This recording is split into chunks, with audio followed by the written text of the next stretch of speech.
Thank you everyone for joining our webinar today. We're very excited to get this started. So the topic of the webinar today is Canadian immigration, starting your journey in 2024. And we're really lucky to have guest speakers with us today from WES. Today we're going to give you an overview of your Canadian immigration journey. We're going to highlight changes that we foresee could impact you in 2024 as you get this journey started. Getting your educational credential assessment is a key step in this journey, and WES was kind enough to join us today to give us a deep dive into that process. WES has set the standard for international academic credential evaluation, supporting millions of people as they seek to achieve their academic and professional goals. So once again, thank you to WES for joining us today. We're very happy to welcome Ruth, who joined WES in 2011. She is a primary contact person for WES's strategic partners, including Immigration, Refugees, and Citizenship Canada, IRCC, operations team, provincial nominee programs, immigration lawyers, licensed immigration consultants, and the settlement sector. So thank you for joining, Ruth. Kevin has managed WES's institutional client relations team in Canada for over 23 years. He works collaboratively with all stakeholders in Canada's international academic credential assessment and recognition community. Before joining WES, Kevin worked in the private and public sectors. Thank you, Kevin, for joining. We will present both CanadaVisa and WES for about 30 minutes. And then we'll move on to a question and answer period where both CanadaVisa and WES will answer your questions about the process. Many of you have submitted questions prior to this webinar, and please feel free throughout the webinar to submit questions into chat. I want to be very specific though that the chat is public, so please do not share any personal information in the chat. Specifically, if you have questions about the ECA process or WES, do not share your WES reference number in the chat. That is private information. Please do not share your WES reference number. Also note that the webinar is being recorded. So following the webinar, you're going to receive a recording of the webinar, as well as the slides that we presented on today. Amazing. And once again, reminding you, please ask your questions in chat. We're going to try to get to as many of them as possible throughout this webinar. Amazing. So let me just put up the slides here.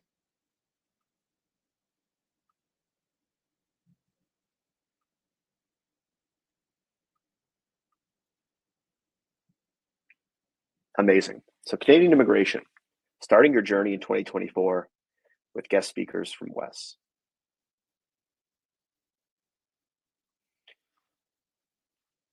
Throughout my portion of this webinar, I'm going to be covering the following topics. Firstly, I'm going to give you an overview of the express entry system. Then we're going to talk about 2024 Canadian immigration targets.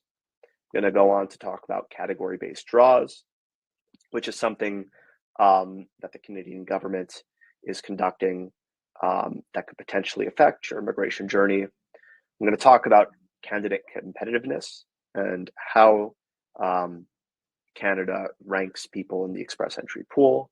And lastly, we're going to give a step-by-step process of what entering the express entry pool looks like. Awesome. Express entry. So express entry is one of the systems that Canada uses to select economic immigrants. The goal of express entry is to be efficient in processing immigration applications at the end of the day.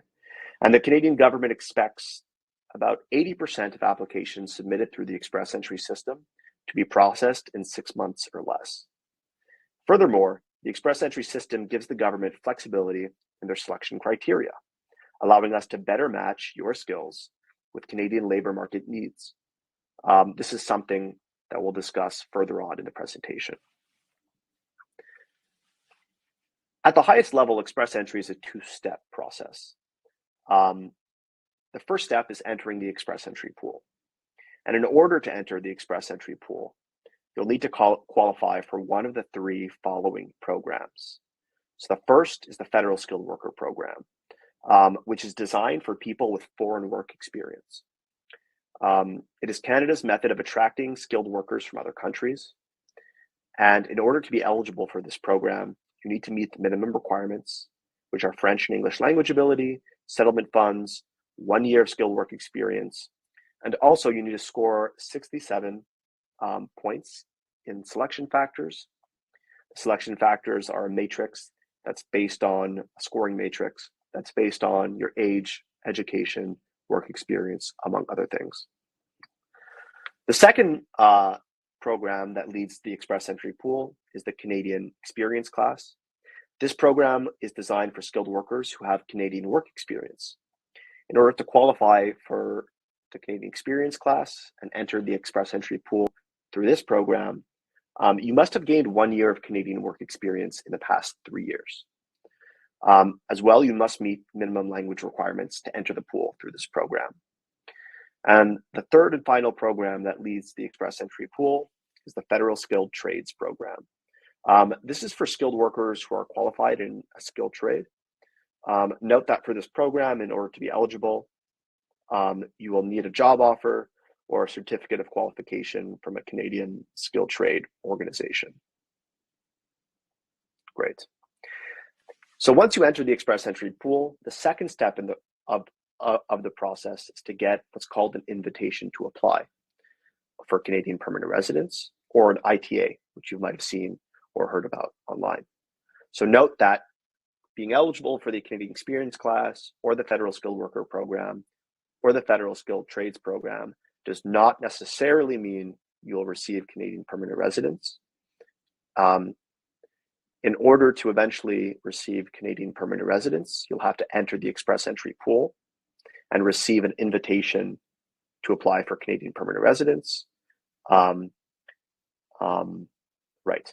And so once you enter the Express Entry Pool, the Canadian government assigns every candidate a numbered score called a Comprehensive Ranking System score, a CRS score.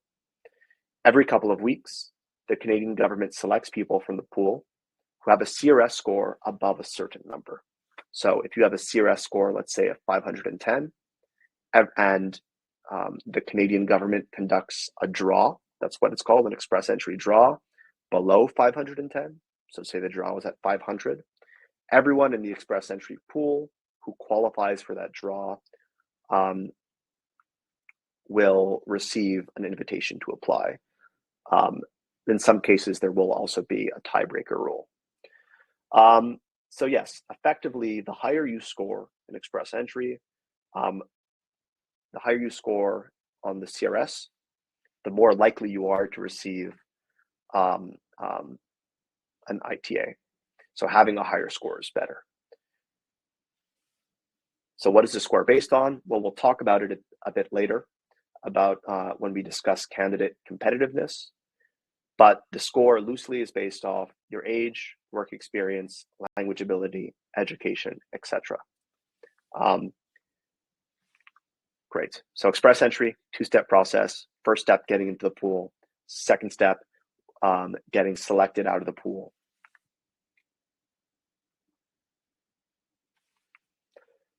Um, 2024 Canadian immigration targets. So in 2024, Canada aims to select 281,135 economic immigrants, and roughly half of this target will be allocated for federal high-skilled programs, like the Federal Skilled Worker Program we discussed earlier. Roughly the other half will be dedicated to provincial nominee programs, which we will discuss later. Additionally, Canada aims to land 114,000 family class immigrants, 76,000 immigration class, refugee class immigrants, and 13,750 humanitarian class immigrants.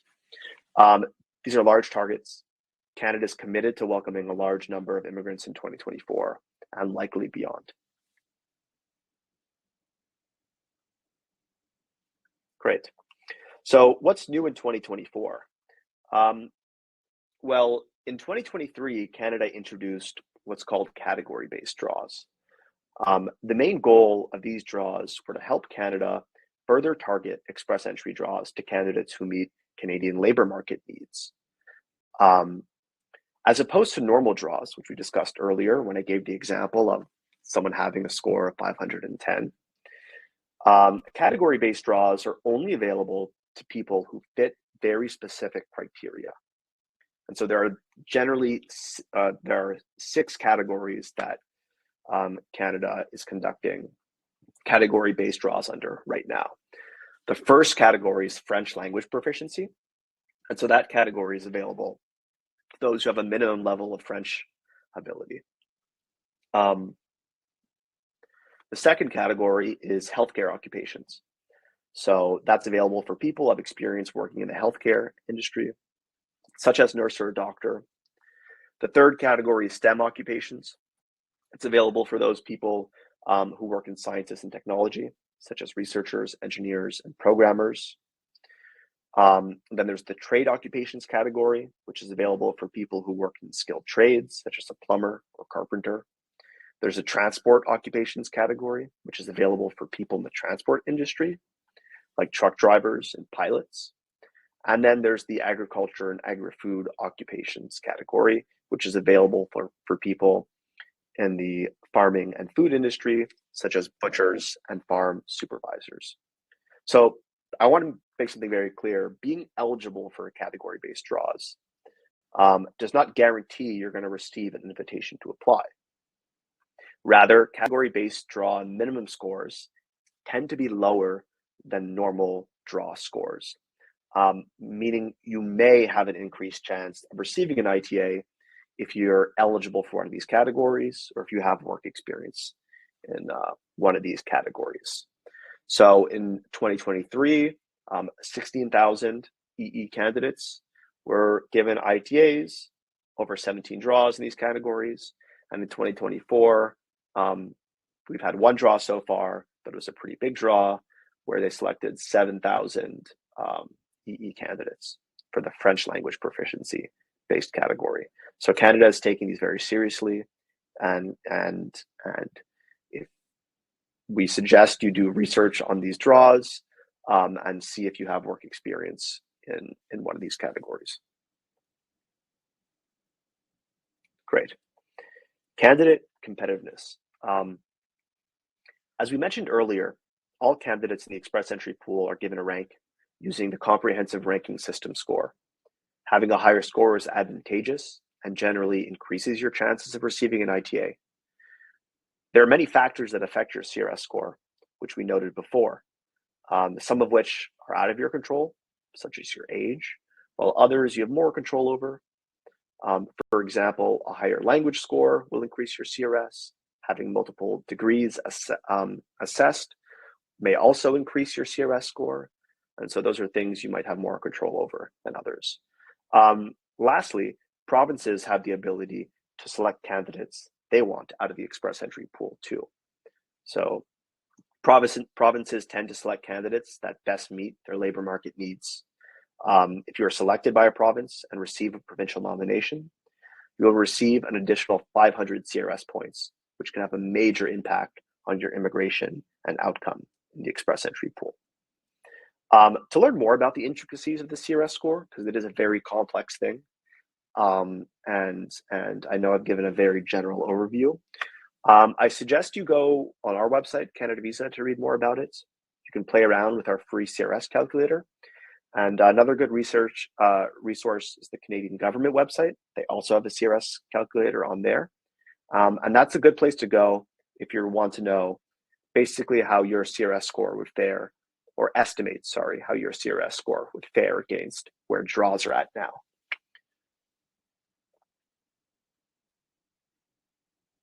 Awesome. So Express Entry step by step. Here's a broad overview of the steps that you will have to take eventually if you go through the Express Entry process, all the way down to submitting your application for permanent residence and beyond. So step one is firstly finding out if you're eligible for Express Entry. Again, to figure out if you're eligible for Express Entry, my first suggestion is read a lot, understand the programs, consult resources like CanadaVisa and the Canadian government website, subscribe to CICnews.com, which is our associated news website. Complete our online assessment on CanadaVisa, or on the government website as well. They have online assessments. And this will give you an idea of whether you are eligible or not to enter the express entry pool. None of these obviously are official from the Canadian government, but they'll give you an idea on whether or not you have a good shot of being eligible. After you feel like you know enough about the process and you feel confident that you could be eligible for express entry, the second step is completing your language tests.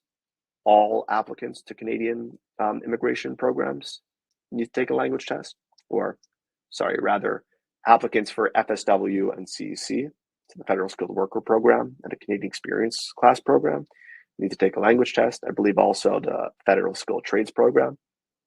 And so you need to take a language test and do that. And the second major step that many Canadian immigration applicants need to do is obtain an ECA. And so we're going to have Wes after this do a deep dive onto the ECA program and tell you basically exactly how to get started on that if you want to. Step 3 is submit your profile on the IRCC website. Step 4 is wait to see if you receive an ITA, an invitation to apply for permanent residence. Step 5, after you receive an invitation to apply, is submit your complete application for permanent residence and pay your fees. Step 6 is the submission of your biometrics to the Canadian government. And then step 7 is waiting for a final decision from IRCC. So as you can tell from my portion of the presentation, again, that's a very general overview of the express entry process. Immigration is a complex thing.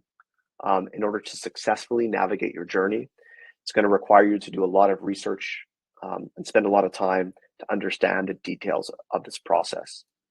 So all the steps above have a lot more to it than what I covered in this presentation. Frankly, I wish we had more time to go over it, but stay tuned for other webinars that we have to learn more about the other aspects of the process. But that being said, today we're really lucky to have Wes with us to take a deep dive into the process of getting an educational credential assessment. And getting an ECA is a very important part of your immigration journey, and we're about to hear from some experts. So without further ado, I'm going to hand this off to Wes. Hello, everyone. Thank you, Riley. Thank you. And first and foremost, really, we would like to thank CanadaVisa for including Wes in this session.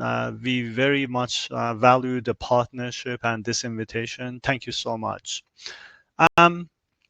My colleague Ruth Demecki and we're going to take turns and cover some of the information that we prepared for you for today. And really, our goal is to cover our information as fast as possible and get to the main section main section and hear from you, your comments and your questions. So we'll do that as soon as possible. We're going to start by talking about WES itself. The organization has a stated mission. Our mission is we help people learn, work, and thrive in new places. We help society recognize the value of people's education and experience. And our vision is everyone is able to put their education, experience, and skills to work anywhere in the world and not necessarily in Canada and the US. This year, actually, we are celebrating our 50th anniversary. We've been around for 50 years. I'm going to cover some of these milestones that the organization has achieved in its 50 years history. First, established in 1974. In 2000, we opened the Canada office, and that was based on actually a government contract with the Ontario government that we responded to a request for proposal, and we got the contract to have an office in Canada. Next milestone for us is really 2013 when IRCC, the federal government of Canada, designated WES as an ECA designated agency. By the way, there were two other agencies that they were designated in 2013 as well.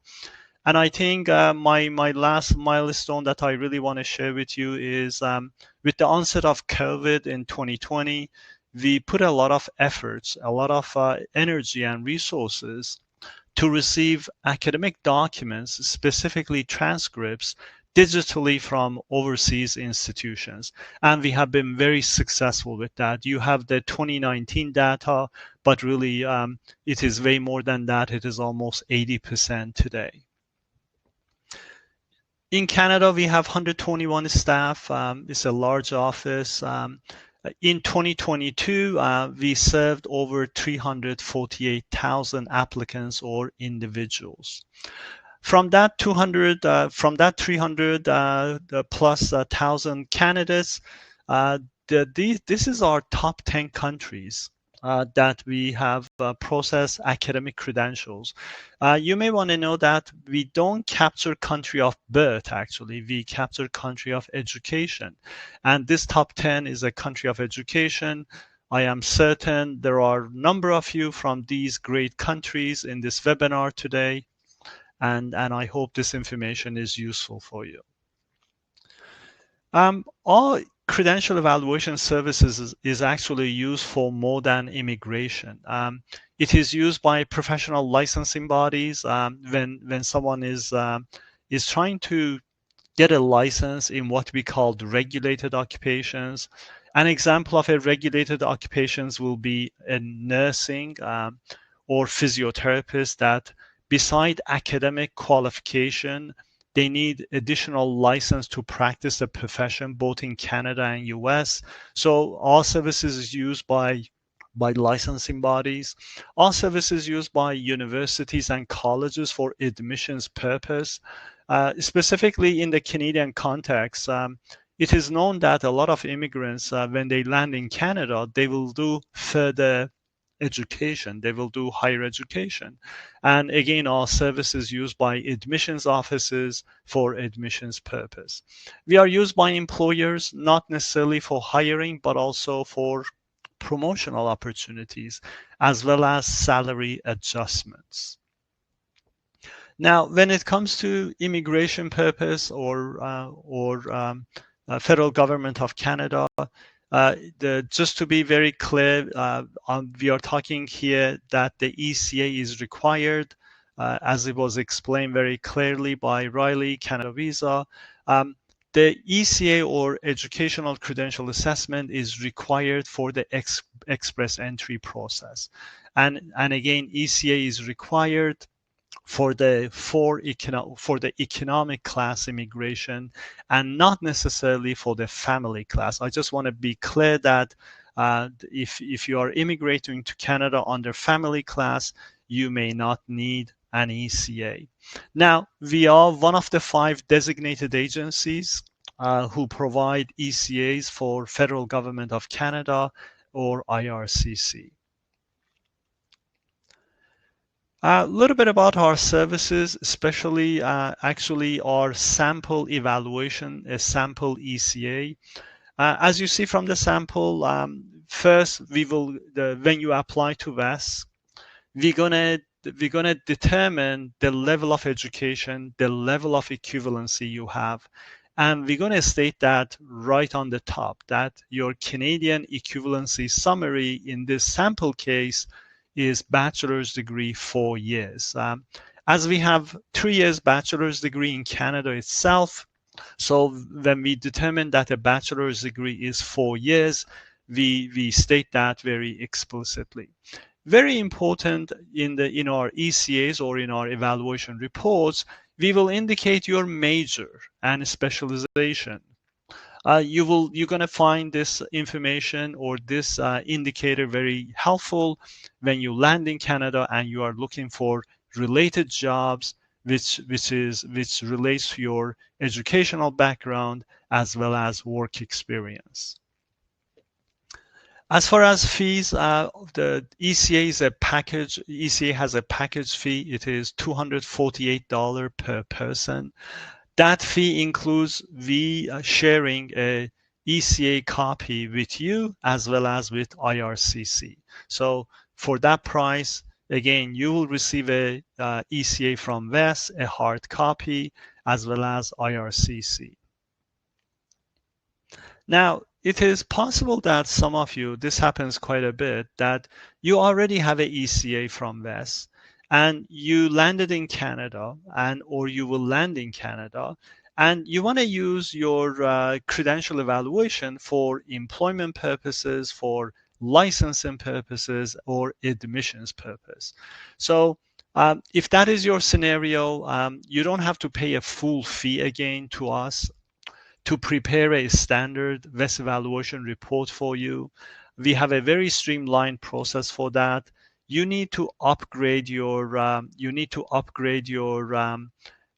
your ECA to either WES's document by document or course by course, and this you can do it on your account, your WES account, or it is called My Account.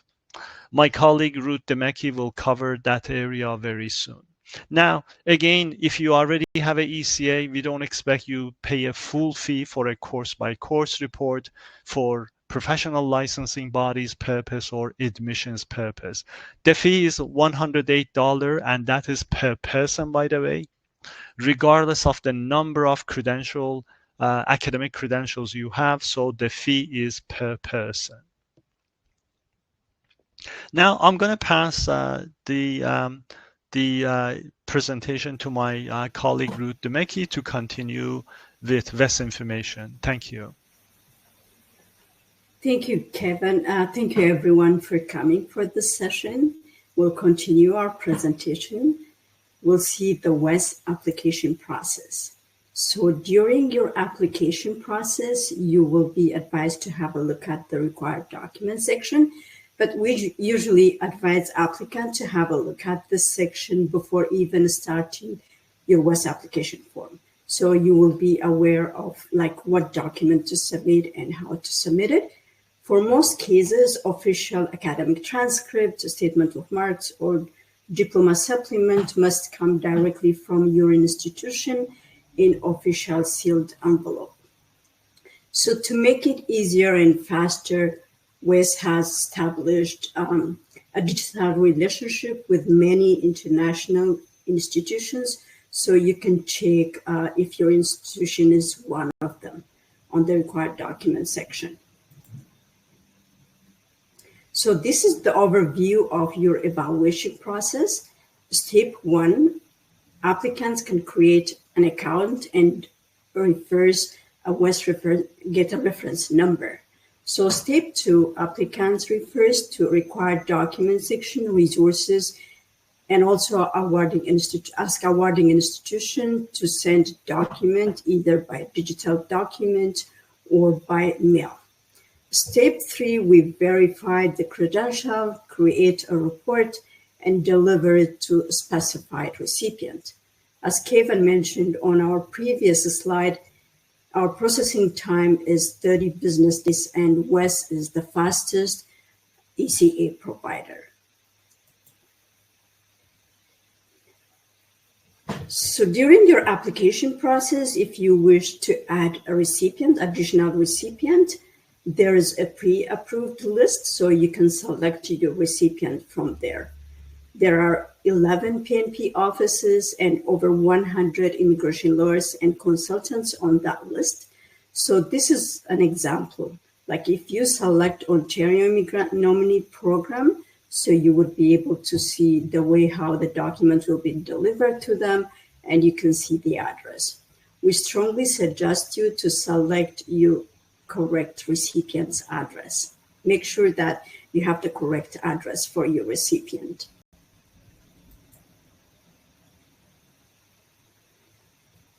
So to make it easier for applicant, WES made it you don't have to send the photocopy of your degree certificates by mail or by fax. You can simply log into your account and upload the degree certificates.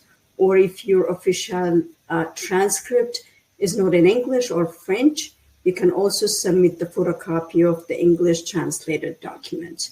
So all photocopied documents which is required to be sent from your end, you can simply log into your account and upload this document. So the photocopy of your degree certificates is one of the required documents which can be expected to be sent from your end. WES resources and tools. So this is the WES free tools and resources.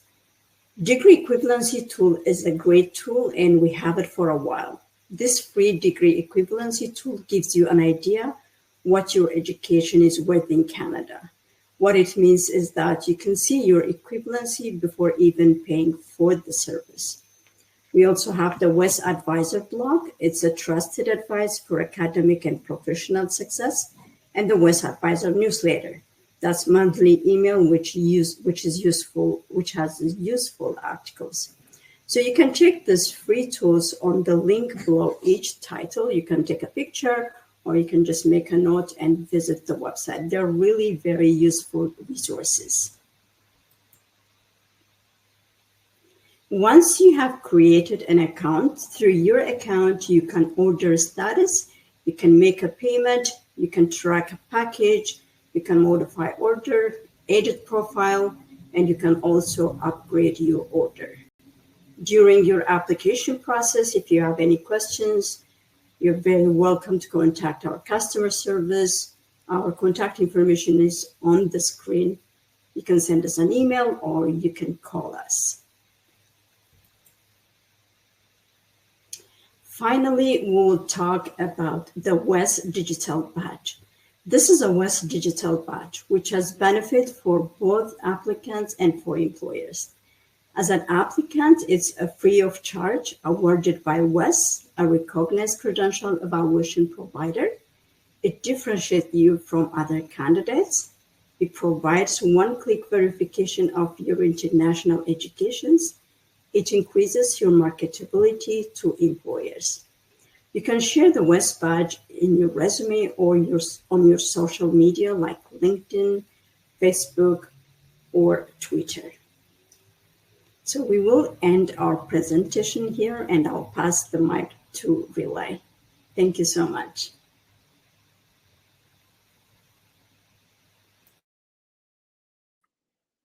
Thank you so much, both Ruth and Kevin, for your presentation. We really appreciate it. We got some good insights into the WES process and some good questions. So thank you once again. We really appreciate it. We always have a great time doing webinars with the WES, and we got some more coming. Awesome. So we're going to move on now to the question and answer period of the webinar. What we're going to try to do is strike a balance between answering questions about immigration, but also we have an opportunity here with two experts from WES to discuss ECAs. And so I want to take advantage of that as well. So we have some questions here that came in from email and chat. Please note that we're still adding to this list as we go. We have moderators in the chat that are pulling out your questions as you write them. So please don't stop writing questions, or if you have a follow-up, please put them in chat. We're going to select some good questions to ask. So first things first, I thought this question was interesting and I picked it out. Naresh asked, I've done WES for US immigration. Can I convert it to use for Canadian immigration? I don't know who wants to start with that question. I'll go. Thank you. Actually, I wish you could, really. That is what I want to say, because that way you don't have to spend another fee. Not unfortunately, but on the other hand, the IRCC or federal government is looking for Canadian academic equivalency. So your report, right, your US report will say this is USA academic equivalency.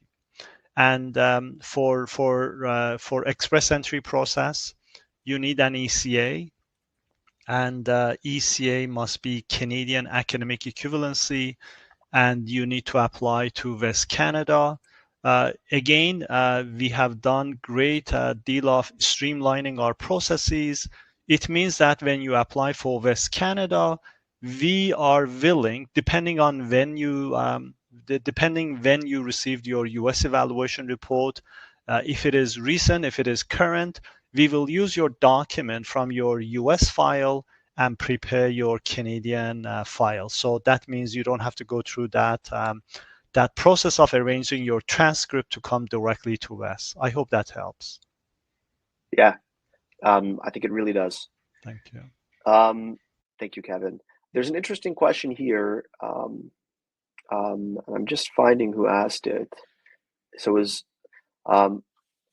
Onikoyi asked, and I guess I'll take this one, but he asked, how can I confirm my eligibility? And so to that, the tools online, particularly the tools by the Canadian government or on a website like CanadaVisa, are all estimates.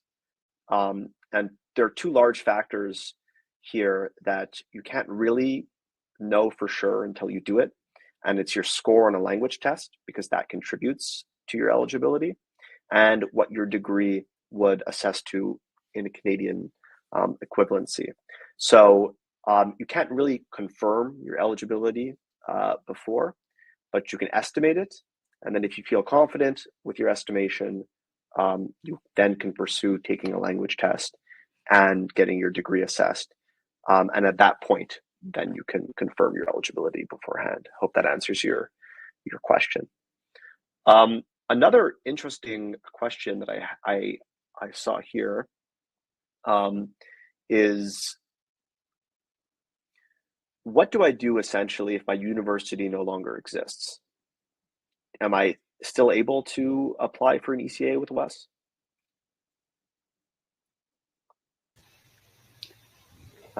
Maybe Ruth on this one, or yes, or whoever wants to take it. I'll just alternate from now on. Yes, I can answer this question.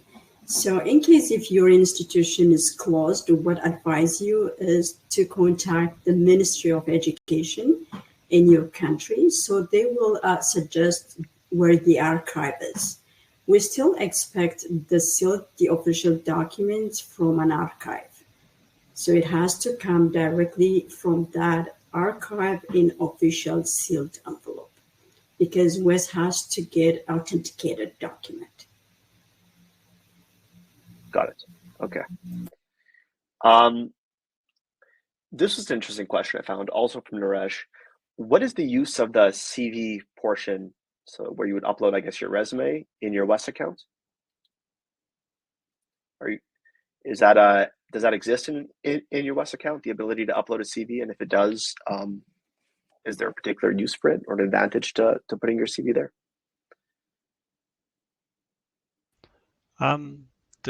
Frankly, I'm not sure if we give that option.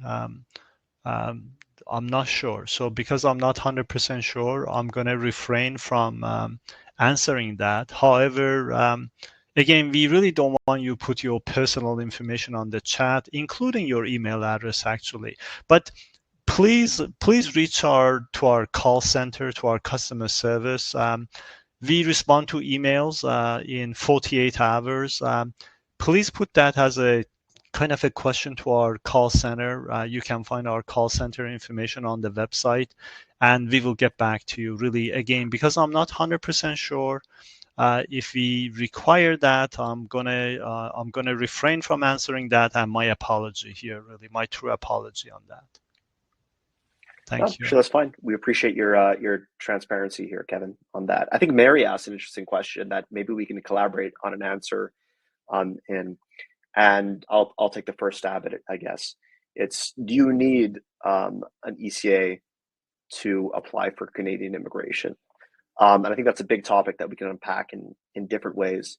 But from an immigration point of view, technically, no. So some immigration programs, like the Canadian Experience class, for example, would not require it. And also, if you studied in Canada, right, the point of an ECA is to equivocate your degree to a Canadian standard. You do not need to apply for an ECA. But there could be advantages to getting your foreign degrees assessed regardless, like even if you have studied in Canada and have a Canadian degree. Some of the advantages could be potentially increasing your CRS score that we talked about earlier, and also advantages for employment. But Ruth, maybe, or Kevin, you can add to that about the advantages of getting an ECA for your foreign degree, even if you're not necessarily using it for immigration purposes.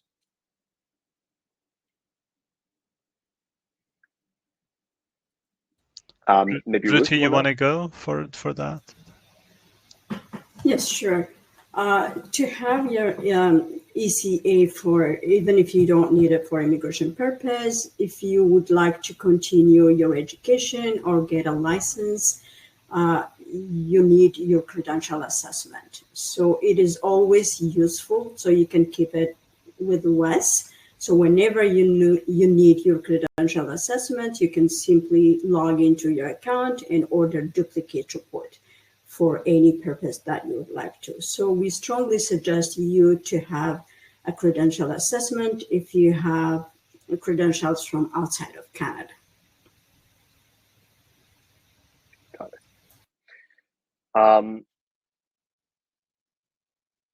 Awesome. There's a question here about which language tests to take and whether one from RUSA can apply to the Federal Skilled Worker Program with an IELTS academic language test. So the answer is no. You need to take, there are certain language tests that are eligible for certain programs. And so make sure you do your research before you take a language test for immigration. The IELTS academic is not what you take for the Federal Skilled Worker Program. You'd have to take a test that is approved for that particular immigration program. The IELTS test that's offered for that is the IELTS General. There's also the CELPIP you can take, and really the PTE. So make sure you do research before you take a language test, and double check that it's actually available, or that it actually is accredited for the program that you're applying to. Amazing. Alaydin has a question about how documents are delivered to us. Do I send them by mail? Do I send them by email? Maybe Kevin, you can touch on that. And I know somebody answered about delivering how WES gets back to you with physical copies or not. Yes.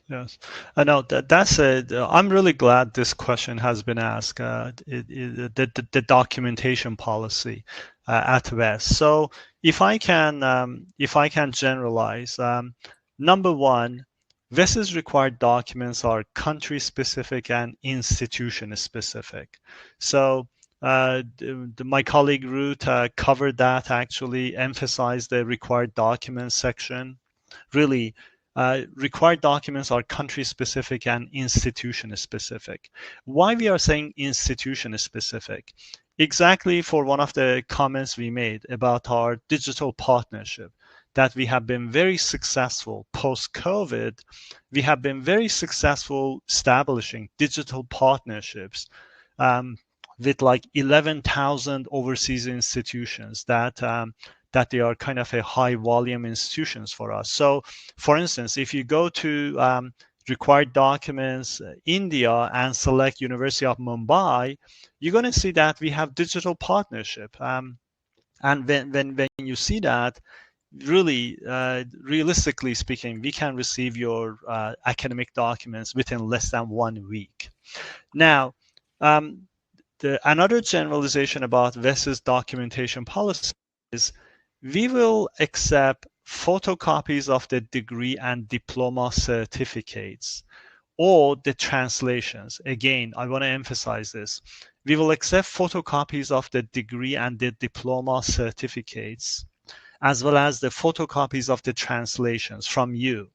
And you can upload those to my account. You can upload a PDF or share picture of them from your cell phone. However, almost for all the countries in the planet Earth, we require the academic transcript to come directly from the source. So again, as an emphasis, the academic transcript, mark sheets, must come directly from the issuing institution or authorities. Sometimes it is Ministry of Education. Like for instance, in the case of high school diplomas, for some countries, we receive the documents from the ministry actually, not from the high schools themselves. So I really encourage you to review your country-specific, institution-specific required documents. Thank you for that question. That's a very important question. Amazing. Yeah, just here's a question that gives me an opportunity to do some housekeeping. Andrew asks if there's going to be a recording of this webinar that will be available later so that you can properly digest the information. So the answer is yes. You'll receive a recording of the webinar tomorrow along with the slides that you can rewatch and digest all the information properly. An interesting question here, or a lot here, about ECAs and doctors. And maybe Ruth, if I'm a doctor, can I apply for an ECA? And does that necessarily mean equivalency, or do you have any information on how doctors can apply for an ECA? If you have a doctor, a special diploma, if you are awarded a special diploma in doctorate, it's better to contact Canada Medical Center. So they do have a credential assessment center. But if you don't want your ACA for immigration purpose, you can always apply for WES. We can prepare an evaluation report for you. Got it. Thanks. May I please add one more thing to that? Exactly what my colleague said. If you are a doctor, physician, and you want to practice your profession in Canada, we encourage you, actually urge you to go to Medical Council of Canada. In fact, that information is on our ECA online application. On our ECA online application, we alert physicians if they want to do this if they want to practice their profession, or actually if they are applying based on their educational qualification for ECA. For ECA, they should go to Medical Council of Canada. What I wanted to add to Ruth's information is same thing with pharmacy. Again, we have that information on our ECA online application. You will see that very, very clearly on our ECA online application that if you are a physician and pharmacist, we encourage you to go to the bodies that they are authority in this area. And in fact, IRCC designated them to handle academic credentials for those two professions separately than the 5 ECA designated agencies. So I just wanted to add the pharmacy. Thank you. Yeah, I think that's great. Ruchi asks, and maybe I'll take this one or we can collaborate on it. How important is the ECA to IRCC to process if I'm on an LMIA already, like if I'm already working in Canada? And the answer to that, I guess, from an immigration perspective is it depends what your goals are. If you want to stay in Canada permanently, then I suggest you some research, determine what Canadian immigration program you could be eligible for. If you're already working in Canada, take a look, maybe start with the Canadian Experience Class program, which is really geared towards skilled workers who are in Canada already. That being said, as we mentioned earlier, although you may not need an ECA throughout your immigration process, it may be helpful to your competitiveness in the express entry pool and could be helpful in the job market while you're applying for different positions, because your employers may know that your degree stacks up against certain Canadian equivalencies. Is there anything on Wes's side you'd like to add there? Not myself, really. You said it well. You said it well, Riley. Thank you. Awesome. Great. So Bakredi asks, is it possible to request an extension for my evaluation from WES? And then if not, what do I do? Maybe Ruth, you could answer that one for us.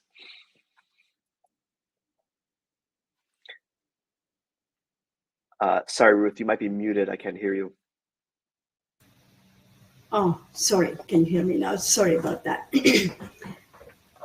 Extension, in a sense, like if you are applying for an ECA with WES, the processing time is 30 business days.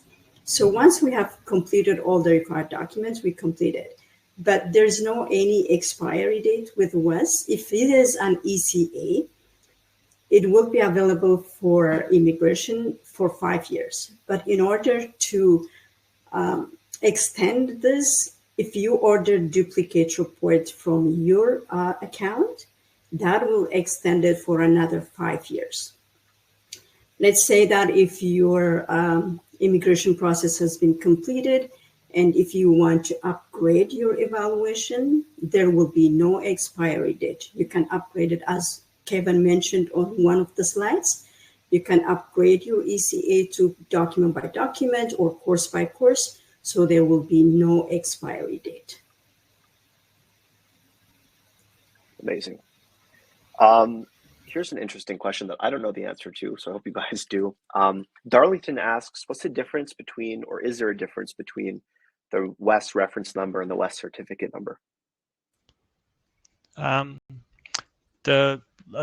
far as I know, when anyone applies to WES, either for ECA, by the way, for IRCC, or our standard evaluation reports for higher education, licensing, and employment, we only assign reference number. The number we assign is the reference number. That is my knowledge, that as far as numerical kind of identification, we only assign you WES reference number, and we encourage you to keep that number somewhere else in case you lost your evaluation report. You will have that number to reorder your report. Now, sometimes for universities and licensing bodies, we may insert the student number on our reports, or the professional licensing body's identification number that they assign for each individuals. That is a bit different. But really, for WES, we identify you. The best identification you have is your WES reference number. And for ECAs, normally it is the number, and it will end with IMM, with those 3 letters. So I really don't have much to add there. Thank you. Amazing. Does WES do high school diploma evaluations as well, Ruth? Yes, we do. We only prepare a document by document evaluation for high school, but we do provide evaluation for secondary school. Awesome. Okay, great. Here's an immigration question.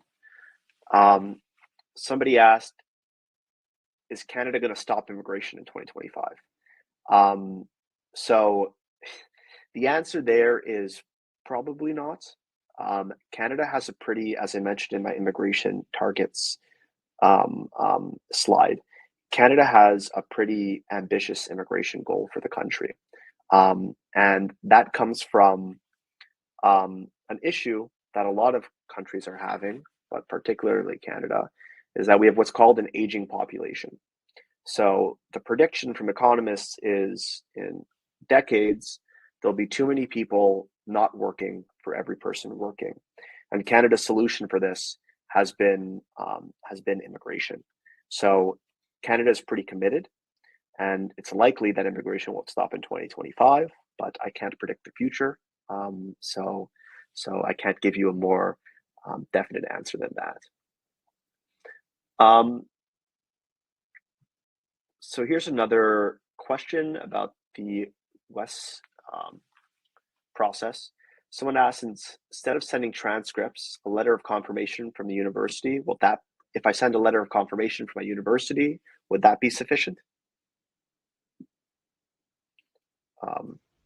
I can speak to that. Actually, This is really good that this question has been asked, because there was a question earlier on UK as well, that after a certain number of years, the academic documents may not be available. The it depends on to address your question directly. It depends on the level of educational attainment you have. My understanding, again, my understanding is for PhDs or doctorates, actually that confirmation letter is required. Actually, we require, and there could be ways to process the file. But if you only have bachelor's degrees and master's degrees, no. The letter of confirmation is not going to be useful for us to complete the evaluation report. So for bachelor's and master's, we require transcripts.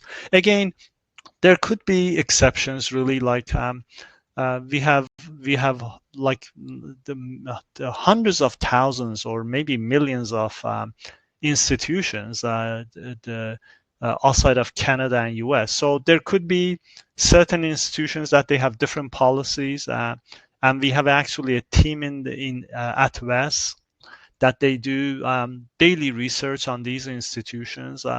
We learn about their exceptions, their norm, and all of that. So there could be, but generally speaking, no, unless it is a doctorate or a PhD. Thank you.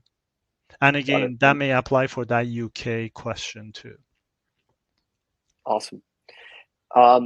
So last question, maybe before we close the question and answer period.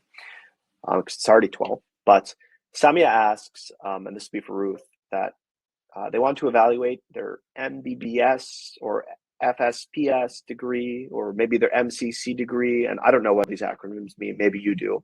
But I guess maybe the question here is, if I have multiple degrees, like how do I get started? Do I have to evaluate my undergraduate degree first? Do I evaluate them all at the same time? What do you suggest? Okay, if you are applying for immigration, if it is an ECA, usually IRCC require the highest credential, but our suggestion is WES only charge you one fee for all your credentials. Whether you have submitted one credential or 5 credentials, we charge you the same fee. So our suggestion is to submit all your credentials for an assessment, so you can use it for future use for immigration or getting a license or for getting employment. We suggest you to use all your credentials. You can submit them. You can submit as 5 credentials on the application form. If you have additional credential, you can always send us an email and we can add your credential. Amazing.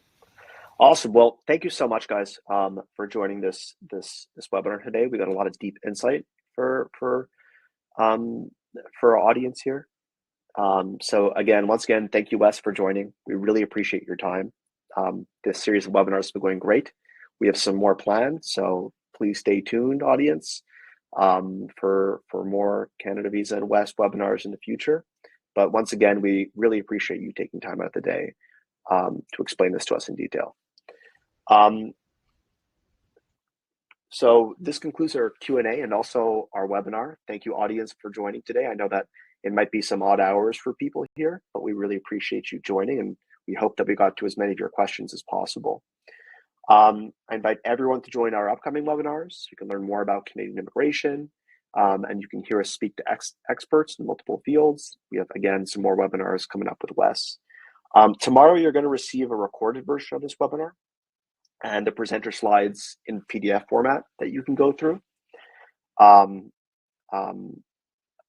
Maybe Kevin and Ruth, if you want to say some closing statements, and then we'll wrap this up. Go ahead, Ruth. You go first. Okay, thank you so much, all of you, to attend this webinar, and of course, Relay and CanadaVisa. We really appreciate for your invite. It has been really a great opportunity to tell you about WES services. Thank you all so much. for my part, I really want to actually congratulate you. I want to congratulate you that you did your homework really good to learn about immigration, what it takes to immigrate to Canada. You registered for this webinar, and directly you are hearing from CanadaVisa, one of the most reputable entity in Canada. So the reason I say that is there's a lot of misinformation. There is a lot of secondhand information. So congratulations to you that you actually attended this webinar to hear directly from Riley and CanadaVisa, because that is the most reliable source of information. And again, I can extend that to WES too. Like you got the information directly from Ruth and I. So congratulations, and my true best wishes in everything that you will do. And I highly encourage you, if you haven't signed up for CanadaVisa newsletter, do that, because you're gonna get additional very important immigration news. Thank you. Awesome. Thanks, Kevin. And then maybe, really appreciate those kind words. Maybe just one link or one URL that we can tell everyone to go to if they're interested in more WES information or ready to get started. I put our required documents, and really if they go to that required documents, they will be able to navigate back. How about that? Thank you for that. Thank you. Yeah. Amazing. Thanks for joining, everyone. Wishing everyone a great rest of the day or night. And yeah, stay tuned for that email tomorrow with the recording and the PDF slides. Have a great day, everyone. Thanks, Kevin and Ruth. Thank you.